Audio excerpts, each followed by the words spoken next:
আসসালামু আলাইকুম। আমি মোহাম্মদ ফয়সালুল্লাহ। আশা করি আপনারা সবাই ভালো আছেন। আজকের ভিডিওতে দেখিয়ে দিব আপনারা কিভাবে আপনাদের গোলা নরমাল ফটোকে একদম পানির মতন ক্লিয়ার করবেন। তাও আবার একটি অ্যাপ্লিকেশনের মাধ্যমে খুব সহজে আপনাদের দেখিয়ে দিব। প্রথমে আমরা অ্যাপ্লিকেশনটি ডাউনলোড করে নিব। এর জন্য আমরা চলে যাব আমাদের ফোনের গুগল প্লে স্টোরে। গুগল প্লে স্টোরে আসার পর আমরা এখানে সার্চ করব রিমিনি লিখে।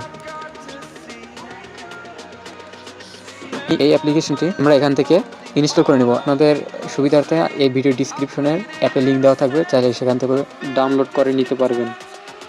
তো আপনাদের ডাউনলোড হয়ে গেলে আমরা এখন অ্যাপের ভিতর চলে যাব।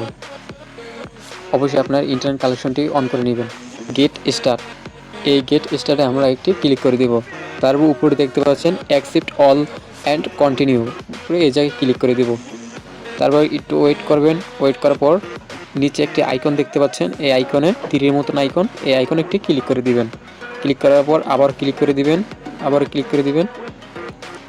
দেওয়ার পর একটু ওয়েট করবেন। ওয়েট করার উপরে দেখতে পাচ্ছেন ক্রস আইকন, এই ক্রস আইকনে একটু ক্লিক করে দিবেন। দেওয়ার পর গিভ অ্যাক্সেস টু ফটো, এই নিচে এই জায়গায় ক্লিক করবেন। ক্লিক করার পর আপনার গ্যালারি পারমিশন চাইবে, অবশ্যই পারমিশনটি দিয়ে নেবেন। অ্যালাউ দেওয়ার পর আমি যে ফটোটি চাচ্ছি যে ফুল এইচডি করতে, আমার ঘোলা একটি নর্মাল ফটো আমি আমার গ্যালারি থেকে সিলেক্ট করে নিব। তো আমি এই ফটোটি নিব, এনহ্যান্সে ক্লিক করে দিব। তারপর ফটোটি এখানে আপলোড হবে। তো অবশ্যই আপনার ইন্টারনেট কানেকশনটি অন করে নেবেন। দেখতে পাচ্ছেন আমাদের ফটোটি এইচডি হয়ে গেছে।